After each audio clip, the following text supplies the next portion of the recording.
Hey guys, so we were doing the larger stores, the large fixed retail shops, and we're on the number 2, which is chain stores or multiple shops.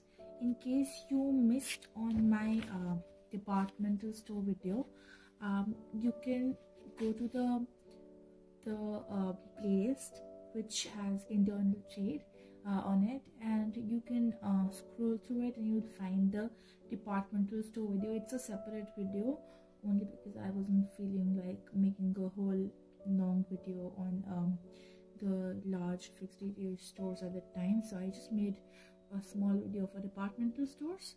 But here are the rest of the stores. So I think in this video I'll be covering chain stores and the difference between departmental stores and multiple shops or chain stores, and in the next video we'll be going through mail order houses and consumer cooperative stores, and of course the supermarkets, vending machines, and our the associations for commerce, right? So let's start with the chain stores, right? So what are chain stores? Basically, they're a network of shops, network of retail shops which are owned or operated by manufacturers, right? So they are directly owned or operated by manufacturers or intermediaries like wholesalers, right? Under this type of arrangement, a number of shops which have similar appearance and have same type of goods. They're established in different localities spread over different parts of the country, and they sell standardized products, branded consumer products, and all of these are identical to each other. So all of the stores have identical products in them, right? So let's understand the features, which is basically the major thing here. So the first feature, let me just zoom in on this. Wait, right? I think you guys can see this now. Yeah. So the first feature here is these shops are located in fairly populous localities. Let me just underline that once. Located in fairly populous localities where a sufficient number of customers are available, and the idea is to serve customers at a point which is nearest to the residential areas, right? To the place where they live, or near the workplace, etc. So the point here is that they live they're located in fairly populous areas. Then the second point says that the manufacturing or procurement of merchandise is centralized and at the head office, from where the goods are dispatched to all the other branches, right? So centralized purchases, right? The manufacturing or procurement of merchandise is centralized at the head office, which is the important part here, which you should know, that it is centralized.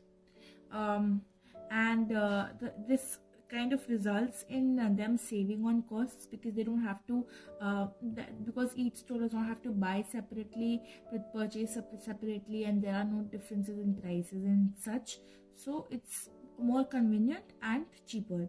Each retail shop is under the direct supervision of a branch manager, and this branch manager is basically held responsible for the day-to-day management of the branch, and he sends the daily reports to the head office on the sales or the purchases or the customers, stuff like this. And all branches are controlled by the head office, right? All branches are controlled by the head office, which is concerned with formulating the policies, and getting the policies implemented. Then the fifth point is that the prices are fixed. And sales are made on cash basis. And the final point is the head office normally appoints inspectors who are concerned with the day-to-day supervision of the shops, right? So here the shops are located in fairly populous areas because that's where they'll get the maximum number of customers. Then the second point says that the manufacturing of or procurement of merchandise and goods is centralized at the head office. This is done so that if there is more convenience, the different retail stores do not have to buy the products from different areas, and so there is no difference in price or quality of good and things like this. Then each retail shop is under the direct supervision of a branch manager, so there is someone who is overseeing all of the activities that are going on in the store, and this branch manager reports directly to the head office, which is and sends daily reports to the head office too. And all branches are controlled by the head office, obviously, and it is the head office which formulates policy. So these 2 points are kind of related to each other. Then the prices of goods are obviously fixed because all of these stores are of a same nature, and they are run by the same body. So obviously the prices are also fixed. You must have heard of stores like this, Big Apple and Big Bazaar, FBB.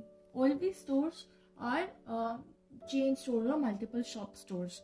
Then the final point says the head office appoints inspectors who are concerned with day-to-day supervision. So there are people who are known as inspectors who go to different retail outlets of this different shops from the chain stores, and they see if everything is going on properly, if the things are being done correctly, and if the prices are same, things like this. And of course, yeah, we already did this, that the prices of goods are same. And another important point in the same one is that sales are made on cash basis. There is no credit sale in this case, so all the things are happening in cash, which is convenient for both the parties involved. Then yeah, there are examples here. We have DCM, Raymond's, and fast food chains like Nirula's and McDonald's, right? McDonald's, so it's a big chain store because you have McDonald's not only in India but across the world. You have McDonald's in China, say US. Your France also has a few McDonald's. Then I know of some McDonald's in Australia and Japan. So this is a very it's a international chain store actually. Right, so let's understand advantages. Multiple shops are offering the following advantages to us. What are they? The first one is economies of scale. Now, we've done this so many times, economies of scale, that we understand the meaning of economies of scale. It basically means that it's kind of like what the advantage of having large scale production. And how is that an advantage? It is an advantage because when you produce goods on large scale or sell them on large scale or deal with goods in large scale, the production cost or the trading costs or costs in general, they go down, right? So because this is a central procurement kind of shop, all the purchases are centralized, therefore it can enjoy the advantage of economies of scale. Then elimination of middlemen. Of course, we said that it is selling directly to the consumers, and also it is obtaining goods directly. So there is no requirement of unnecessary middlemen. Eliminate unnecessary middlemen in the sale of goods and services, right? Next, we have no bad debts. Since sales are made on cash basis, so obviously there are no bad debts. All sales are on cash basis, so no bad debts or no losses. Transfer of goods. Goods like they are not in demand in a particular locality, it's okay. They can transfer it to another locality. So this way they're cutting down on the losses. They can transfer the goods from one locality to another because all of these shops are under one head, right? So because they're under one head, the goods belong to that particular head. So they can be transferred from, say, Kalka Ji to Lajpat Nagar. They won't mind and it won't cause any losses. So there is no, and also this reduces the chance of dead stock. Dead stock as in the stock which can't be sold. So there is no stock like that in this case, because if a stock is not being sold at one particular store, they send it to another where it might be sold off. So can be transferred to another locality. Goods not in demand, right? Diffusion of risk. Losses incurred by one shop may be covered by profits in another shop, right? I'm so sorry for repeating right so many times. Diffusion of risk, we were doing. Yeah, so losses, if one shop is in loss, say, because its goods weren't being sold very well, that's okay for the head, because they know that the losses will be covered up by the immense profits they're getting from some other store. So it's all okay. There is very little possibility of risk again, right? Oh shit, I repeated right again. I'm so sorry. Low cost. Because of centralized purchasing, elimination of middlemen, centralized promotion of sales, and increased sales, the multiple shops have lower cost of business. This is very important. The few things that make this a low cost venture is that there is centralized purchasing, first off. Then we have elimination of middlemen, of course. Centralized promotion of sales, yes.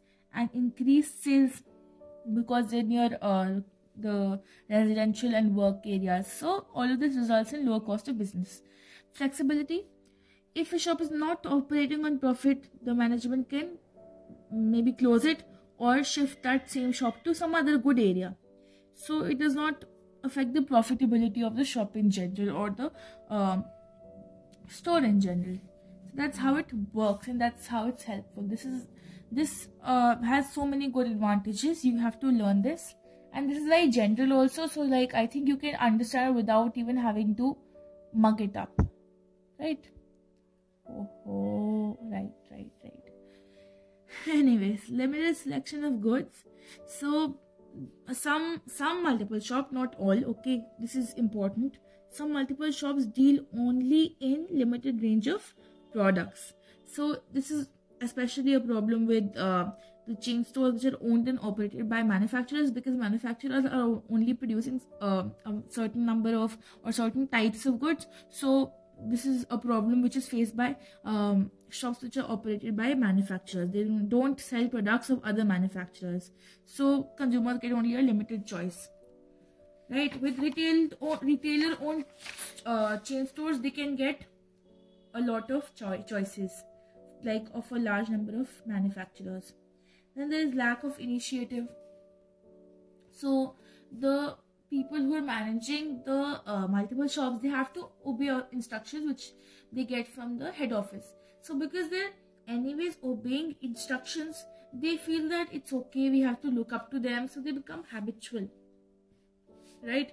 They become habitual of looking up to the head office for any guidance or things like this. And so there is lack of initiative on their own part. They don't take any initiative. They don't use their own skills or management skills or creative skills to improve the sales. They just do what the head office tells them to do. So there is lack of initiative. There is lack of personal touch also, because there is interference from the head office. So there was lack of personal touch in this. Again, this is the same point, like lack of initiative, that because they're looking up to the head office for all of the commands and they have to obey.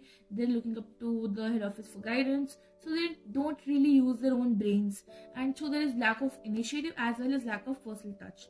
And difficult to change demand. If the demand for merchandise, which is handled by the multiple shops, it changes rapidly, the management may have lots of losses, because there is a lot of stock which they buy. So this is important, that if demand for the merchandise may change rapidly, then the manufacturers have to, or the management has to, sustain huge losses, because there is a lot of or large stock lying unsold at the central office or the head office. Now we have to learn all of this, right? Which is difficult, and like I told you in the departmental store, you have to learn it as this: hill and cape, right? Cape with a square c, a square pe, and here we have h square il, hill. So here also we'll try and make some kind of an mnemonic or an abbreviation, whatever it's called. We have two E's, we have an N, a T, a D, an L, and F. Wait, let me think of this. NFT. Right, so we can make lead NFT because we have LEED NFT, right? Or I think that's the best we can do here. Yeah, so let's do this. Let's make this. I hope you guys can see this. Lead. I think NFT is the short form of some game or something. I don't know what NFT is, but I've heard NFT somewhere. So let's just learn it using this. Lead NFT. L stands for low cost, E stands for economies of scale, and E also stands for elimination of middlemen. D stands for diffusion of risk, N stands for no bad debts, F stands for flexibility, T stands for transfer of goods. Let's do this again. L stands for low cost, E stands for economies of scale, E stands for elimination of middlemen, D stands for diffusion of risk, N stands for no bad debts, F stands for flexibility, T stands for transfer of goods. Now let's go on to the limitations. We have limited selection of goods, 1L, 2L, 3L, and a D. So this is fairly easy. DL cube. Yeah. So D is for diffusion of, that was advantages. For D we have difficult to change demand. For L we have lack of initiative, lack of personal touch, and limited selection of goods. Let's do this again. We have difficult to change demand for D, and limited selection of good, lack of initiative, and lack of personal touch. Again, difficult to change demand, limited selection of goods, lack of initiative, and lack of personal touch. That's our limitation. Right. Now, let's understand the difference between a departmental store and a multiple shop, because they are kind of the same. They have a lot